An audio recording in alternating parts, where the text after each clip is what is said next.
सर्वेभ्यो नमो नमः। सर्वेषां सारंग गुरु डिजिटल कक्षायां स्वागताभिनंदनम करोमि। मैं रत्नाकर मिश्रा जलालपुर हाई स्कूल से पुनः आज इस डिजिटल कक्षा में आप सभी छात्रों का स्वागताभिनंदन करते हैं।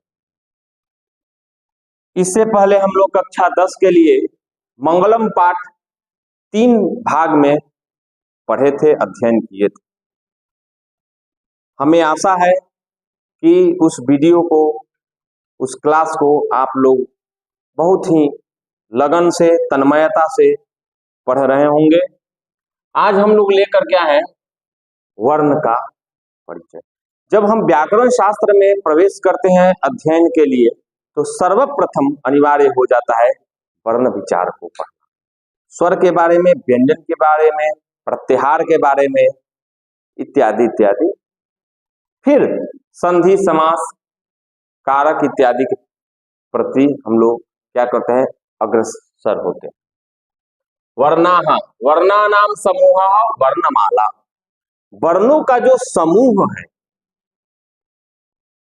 सभी वर्णों का एक जो समवेत रूप से संग्रह है, उसको क्या कहते हैं, वर्णमाला।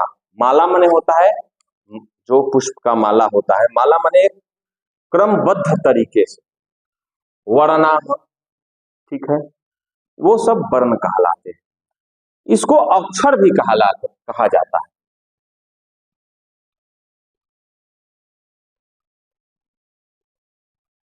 अक्षर शब्द का अर्थ होता है न क्षरति इति अक्षरः, जिसका कभी क्षय नहीं होता है वह अक्षर है। इसीलिए शास्त्रों में कहा गया है कि शब्दों वही ब्रह्म, शब्द ब्रह्म का स्वरूप होता है। क्यों? क्योंकि यह इसका क्षरण नहीं होता है, शब्द होता है वह नित्य होता है। इस पूरे ब्रह्मांड में शब्द क्या होता है, कहीं ना कहीं से किसी न किसी रूप में विद्यमान होता है। इसीलिए अपशब्द बोलने के लिए शास्त्र निषेध किया। तो हम लोग मोबाइल में बात करते हैं, हेलो बोलते हैं, दिल्ली आवाज चला जाता है। कैसे जाता है?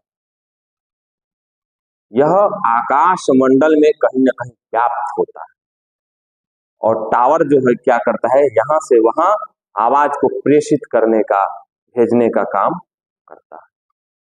तो न क्षरति इति अक्षरः, जिसका कभी क्षरण नहीं होता है उसे हम क्या कहते हैं, अक्षर कहते हैं। अब चलिए, यह सारे वर्ण 2 भाग में विभाजित है।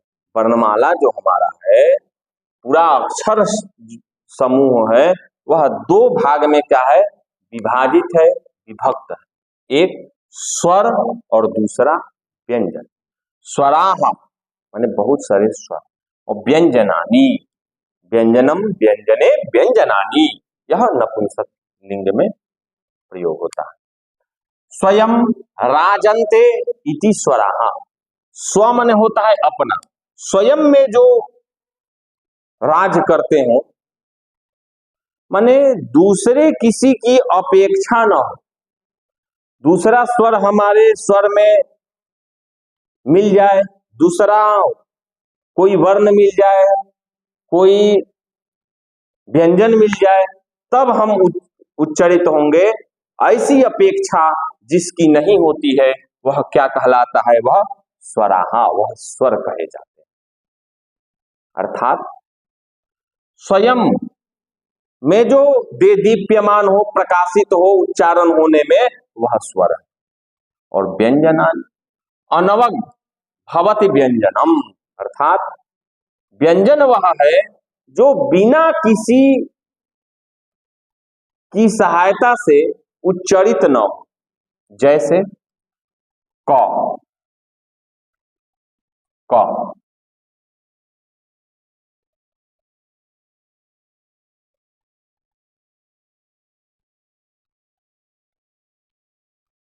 ये देखिए हलंत है क। क में आधा क्या है, क, ये बोले यह क हुआ, क नहीं हुआ, ये क्या हुआ, आधा क। और क में जब अ लगता है, बिना स्वर की सहायता से व्यंजन का उच्चारण होना कठिन है, हो ही नहीं सकता। इसलिए व्यंजन क्या होता है, व्यंजन वह होता है क ख ग घ अंग च छ ज झ ञ, ये सब जो है व्यंजन, इस व्यंजन की क्या विशेषता है कि बिना स्वर की सहायता से यह उच्चार्यमान नहीं हो पाता है। तो इसको क्या कहा जाता है, इसको कहा जाता है व्यंजन। अब स्वर क्या है, व्यंजन क्या है, हम लोग जाने। अब हम लोग पढ़ेंगे इसके बाद कि यह पूरा वर्ण समूह कहां से आता है।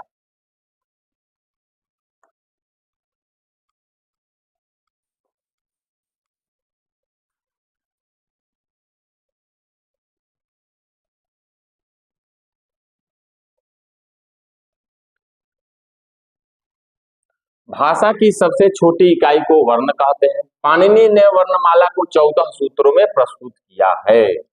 परंपरा के अनुसार माहेश्वर भगवान शंकर ने अपने नृत्य की समाप्ति पर जो 14 बार डमरू बजाया, उसे यह 14 ध्वनिया सूत्र पाणिनि को प्राप्त हुआ। इसका मतलब क्या है, व्याकरण शास्त्र में 14 सूत्र होते हैं, उसी 14 सूत्र पर पूरा व्याकरण शास्त्र जो है वह क्या होता है कि आधारित। नृत्यावसाने नटराज राजो, यह श्लोक है। नृत्यावसाने नटराज राजो ननाद ढक्का नव पंचबारम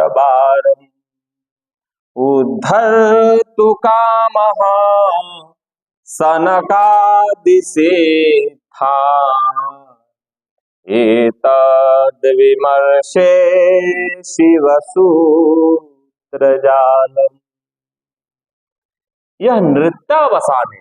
भगवान शंकर जब नृत्य करते हुए, नृत्य और नृत्य में अंतर है। नृत्य जो होता है वह ताल पर आधारित होता है, और जो नृत्य है, यहाँ नृत्य है, यह क्या किस पर आधारित होता है, भाव पर आधारित होता है। माने नृत्य तो सभी करते हैं, लेकिन भाव विभोर होकर के और भाव की अनुभूति करते हुए और वैसी क्रिया करना, क्योंकि भाव क्या है, क्रिया होता है, अर्थात भाव प्रधानम आख्यातम, नृत्यकार यास्क ने अपने नृत्य शास्त्र में कहा। तो भाव सहित जो नृत्य करता है वह कौन है, भगवान शंकर है। जब हम लोग 10 रूपक का अध्ययन करते हैं, जिसमें नाटक के बारे में, प्रहसन के बारे में, नाटिका के बारे में, डिम के बारे में, व्यायोग के बारे में बताया गया है, उसमें बहुत अच्छी तरह से बताया गया है नृत्य और नृत्य में क्या अंतर है। तो नृत्यावसाने, नृत्य के अवसान में नटराज राजो, यह नट के राजा, नट माने नृत्य करने वाले को क्या कहा जाता है, जो नाचने वाला है उसको क्या कहा जाता है। हम भी नाचते हैं, आप भी नाचते होंगे, शादी विवाह में नाचते हैं कि नहीं। तो हम लोगों से भी बड़ा जो कलाकार हो नाचने वाला,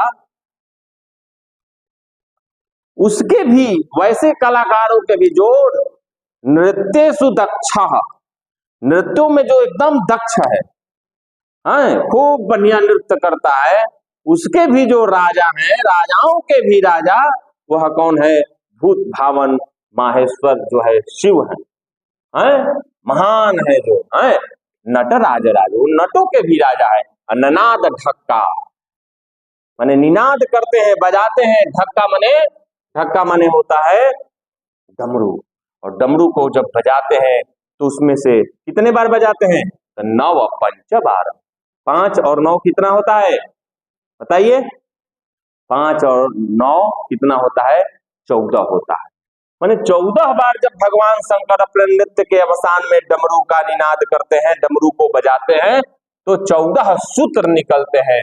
उद्धर्तु कामः, और कामनाओं की सिद्धि के लिए सनकादि सिद्धो, सनकादि ऋषि जो हैं हमारे, सनत, सनंदन, सनातन और सनत कुमार, भागवत महापुराण में इनकी कथा आती है, सनत, सनंदन, सनातन और सनत कुमार। तो सनत कुमार जो हमारे ऋषि हैं, उनके उद्धार, उनकी कामना के लिए हैं भगवान माहेश्वर अर्थात शिव हैं जो है कि सूत्र जो निकालते हैं अपने डमरू से, वह इनकी कामना की सिद्धि के लिए। और विमर्शे शिव सूत्र जालम, और यह शिव का 14 जो वर्णमाला है, 14 सूत्र है में निबद्ध है। यह 14 सूत्र कैसा है कि शिव सूत्र जाल है, पूरा जैसे जाल होता है उसी प्रकार से व्याकरण शास्त्र का जाल है। और उस व्याकरण शास्त्र पर आधारित और महाजाल क्या है? 18 पुराण, 18 उपपुराण, गीता, उपनिषद, ब्रह्मसूत्र, प्रस्थानत्रयी में जो जो ग्रंथ हमारे आते हैं, और वेद और उपवेद, जिन्हें जितने संस्कृत और साहित्य इत्यादि न्याय वेदांत जितने शास्त्र हैं, जितने वेदांग हैं, वो सारे इस व्याकरण शास्त्र पर क्या है? आधारित है। यही भगवान शंकर का शिव सूत्र। शिव सूत्र क्या है? जाल है, जाल रूपी। ये कौन कौन सा सूत्र है? सूत्र है ऐ उण ऋ ऋ ए ओ ऐ औच हय व्रत लन यमंगणनम छ भय ग ढ दस ज ब ग ड दस ख प छ ठ थ च ट तव क प य श श सर हल। आइए एक बार फिर बोलते हैं। ऐ उण ऋ ऋ ए ओ ऐ औच हय व्रत लन यमंगणनम छ भय ग ढ दस ज ब ग ड दस ख प छ ठ थ च ट तव क प य श श सर हल। इति माहेश्वराणि सूत्राण्यनादि संज्ञार्थानि एषा मंत्या इतः, ऐसा व्याकरण में बताया गया है। यह सूत्र जो है, यह सूत्र आपके लिए उपयोगी क्यों है और प्रत्याहार बनाना व्याकरण पढ़ने वाले सभी छात्रों के लिए क्यों उपयोगी है, इसको हम लोग जानते हैं। क्योंकि आप भी जानते हैं, हम भी जानते हैं कि बिना उद्देश्य का किसी भी चीज में प्रवेश मंदबुद्धि व्यक्ति भी नहीं कहा करता है। मंदोपी न प्रवर्तते, प्रवृत्ति ही नहीं होती है। तो आपको पहले पता चलना है इसका लाभ क्या है, इसकी उपादेयता क्या है आपके पाठ्यक्रम में। तो इसकी उपादेयता क्या है, आज हम लोग इसको जानेंगे। आइए, ये माहेश्वर सूत्र से निकला हुआ ऐ उण ऋ ऋ ए ओं ऐ औच हय व्रत लन यमंगणनम, ये कितने सूत्र हैं? इतने सूत्र हैं। और ये अण, इक, अक, उक, ये जो आप देख रहे हैं, आप इसको नोट कर लीजिएगा। ये देख लीजिए, वीडियो को रोक करके नोट कर लीजिए। यह 42 क्या है? प्रत्याहार है। और ये 42 प्रत्याहार की उपादेयता क्या है? आइए हम इसको समझते हैं। मान लीजिए, आइए यहां समझते हैं कि जब संधि विच्छेद आप लोग करना सीखेंगे पंच संधियों के बारे में, तो आपको इसकी आवश्यकता पड़ेगी। क्या आवश्यकता पड़ेगी? आइए उसको हम लोग जानते हैं। एक, जब संधि का अध्ययन हम लोग करेंगे तो पहला संधि जो है वह लघु सिद्धांत कौमुदी के अनुसार यण संधि होता है। कौन संधि? यण संधि।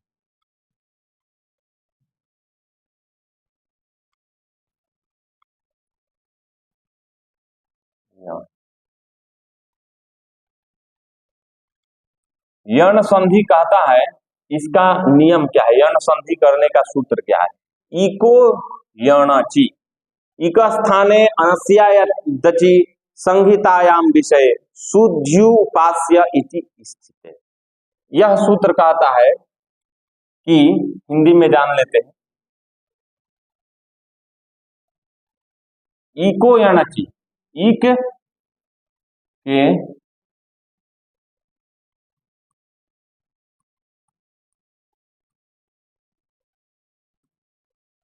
इक के स्थान पर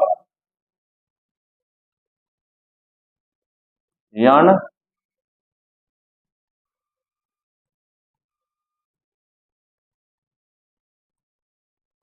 होता है, अच परे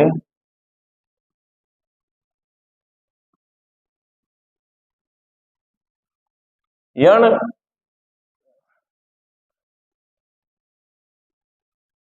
यह यण के स्थान पर यण एक प्रत्याहार है, यण संधि है। यह कहता है इक के स्थान पर यण होता है अच परे रहते। इक के स्थान पर क्या होता है? यण होता है अच परे रहते। अब हम लोग को यही पता नहीं है कि इक क्या है, अच क्या है और यण क्या है। ये जब तक बच्चे लोगों को ये पता नहीं चलेगा, आप सभी विद्यार्थियों को, कि इक क्या है, अच क्या है, यण क्या है, तब तक आप संधि कैसे बना पाएंगे। इसके लिए हमको क्या बनाना होगा? प्रत्याहार।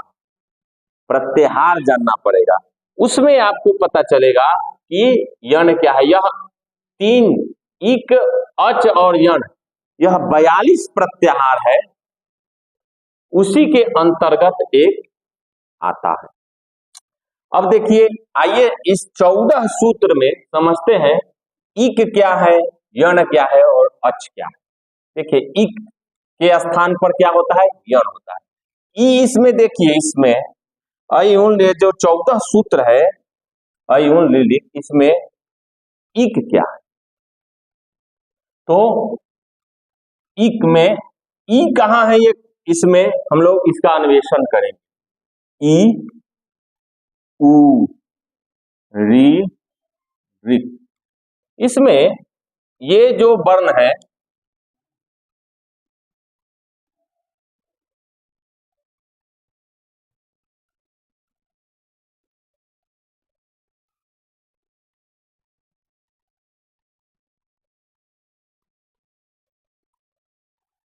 इसकी गिनती नहीं करेंगे हम लोग।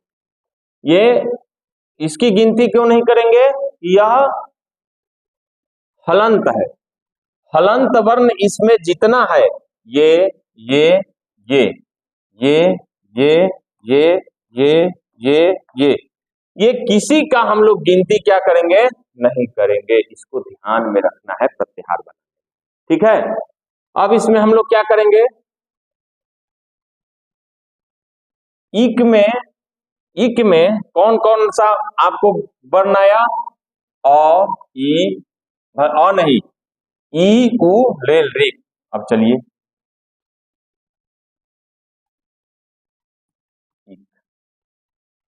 इक में 4 वर्ण आए, ई, ई, उ, रे और लड़ी। यह चार जो है कि स्वर किसमें आ गया? इक प्रत्याहार में। इक कहने से आपको बोध किसका करना है? ई, उ, रे, ऋ। क का नहीं, ऋ का। अब चलिए, इस चारों वर्णों के स्थान पर आपको क्या लाना है? ये चारों वर्णों के स्थान पर आपको क्या लाना है? इक के स्थान पर यण लाना है। अब यण क्या है? आइए, प्रत्याहार, यण प्रत्याहार। यण क्या है? प्रत्याहार है। आइए, यण। अब यण प्रत्याहार में कौन कौन से वर्ण आते हैं? अब देखिए, य कहां है? यह हमको क्या करना है? ढूंढना है। आइए, इक आप देख लिए, 4 वर्ण आ गया। अब आइए,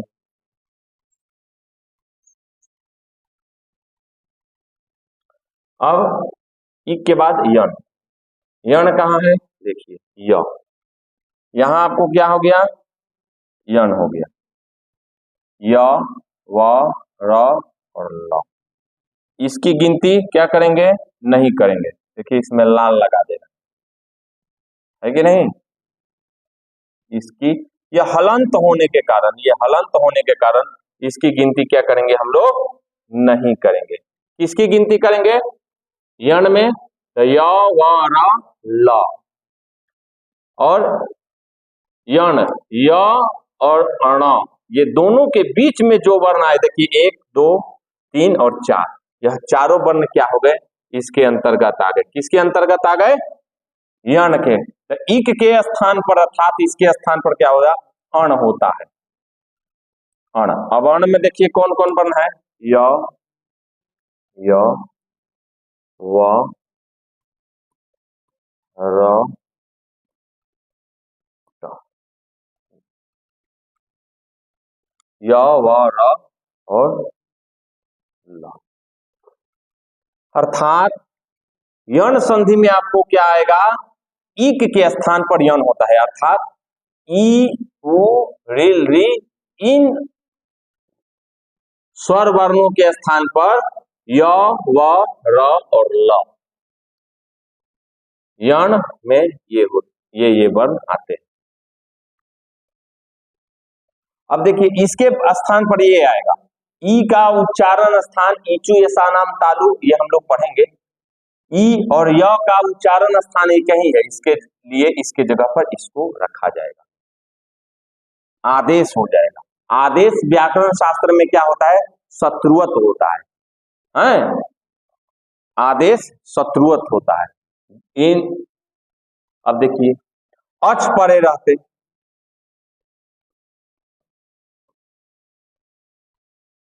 ये अच क्या है? ये अच।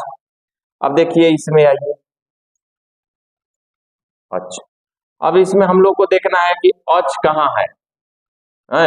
अब देखिए इसमें अचः स्वराहा, जितने स्वर वर्ण होते हैं वो अच में आते हैं।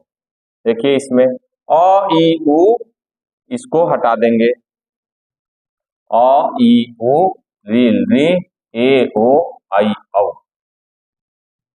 आइए लाल लगा दीजिए। ये वर्णों का गिनती क्या होगा प्रत्याहार में? बताइए। नहीं होगा। क्या समझे? कि अच में सारे स्वर वर्ण आ जाते हैं। कौन कौन? ये अ ई, अ ई उ, री, है री,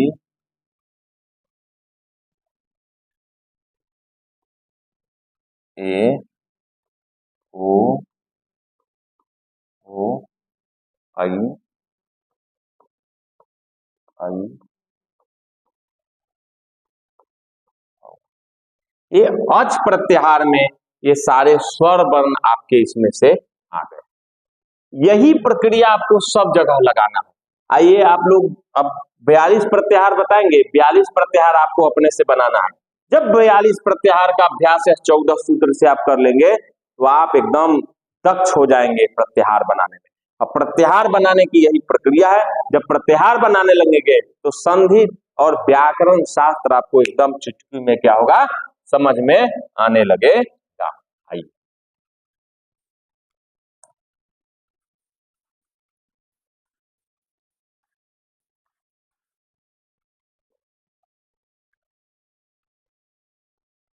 ये देखिए, ये आपका माहेश्वर सूत्र है 14, आई उन रिल रिक ए ओ। अब देखिए यण प्रत्याहार, अण प्रत्याहार है। मान लीजिए प्रत्याहारों में क्या है? अण प्रत्याहार। अण प्रत्याहार जो आपका है, अब इसमें कौन वर्ण आएंगे? अण प्रत्याहार में कौन वर्ण आएंगे? ये देखिए अ ई उ। कौन सा आएगा? अ ई उ। अक प्रत्याहार में कौन वर्ण आएंगे? अक, अ ई उ री, ये अक में आ जाएगा, है कि नहीं? ये और ये इसमें आ जाएंगे अक प्रत्याहार।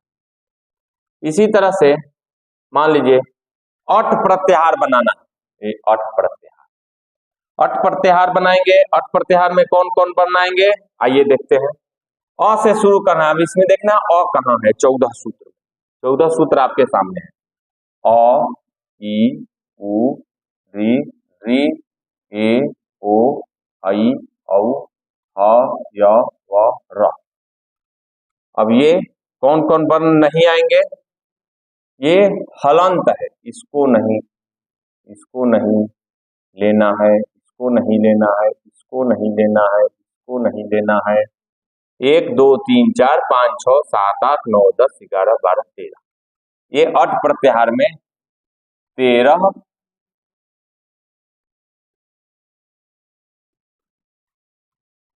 वर्ण आएंगे। 1 2 3 4 5 6 7 8 9 10 11 12 13।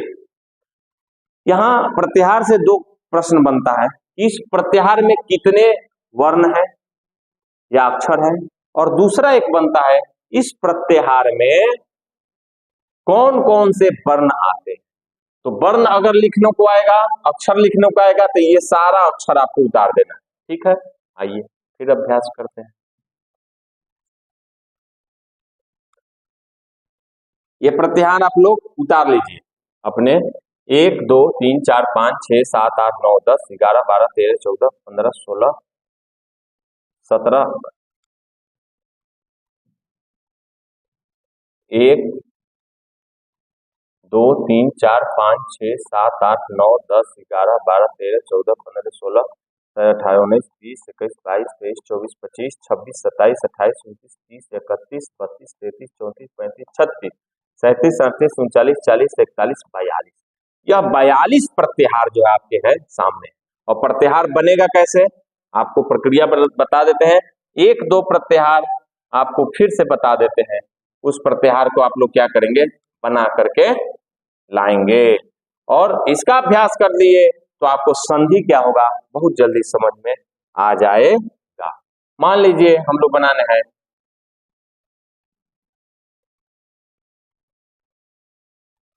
अम प्रत्याहार।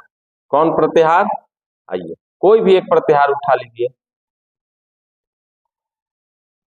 अम,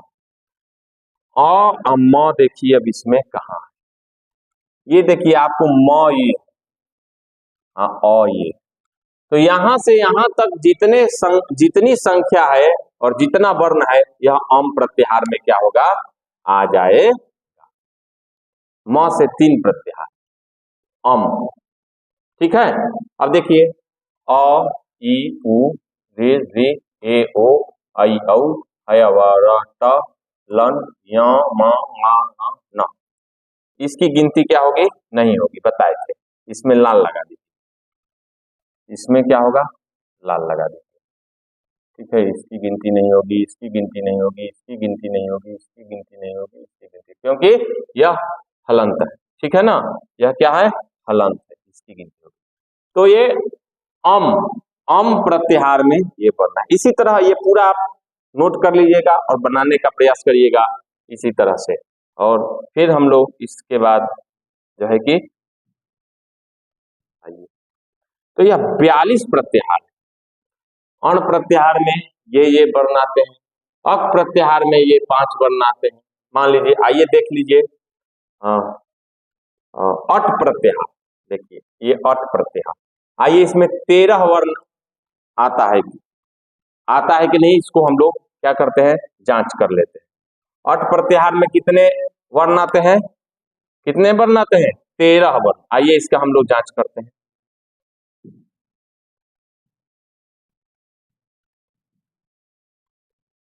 ये देखिए यह अट, अब देखिए अट प्रत्याहार, कौन प्रत्याहार है, अट। अट में कितने होते हैं, 13। इसको तो हम लोग देख ही लिए थे, फिर देख लेते हैं। यह 13 अट प्रत्याहार। अट प्रत्याहार में 13 वर्ण आते हैं कि नहीं, आइए देखते हैं। ये देखिए अ इ उ ऋ ए ओ ऐ औ ह य व र।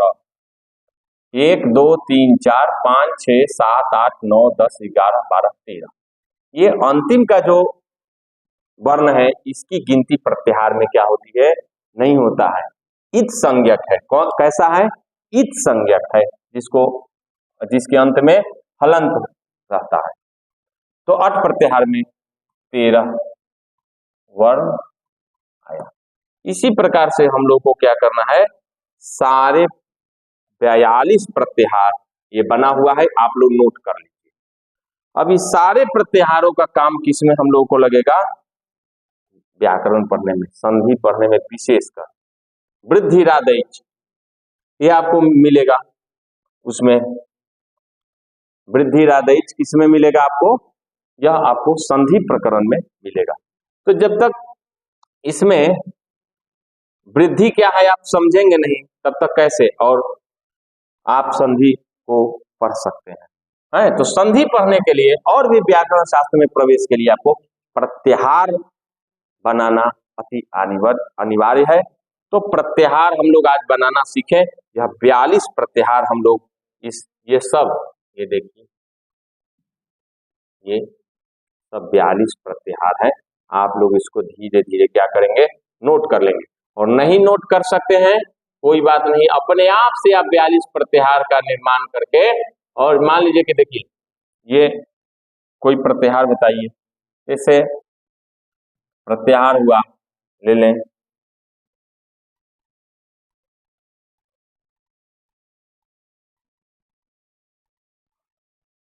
अम प्रत्याहार, अ से लेकर के म तक बनेगा।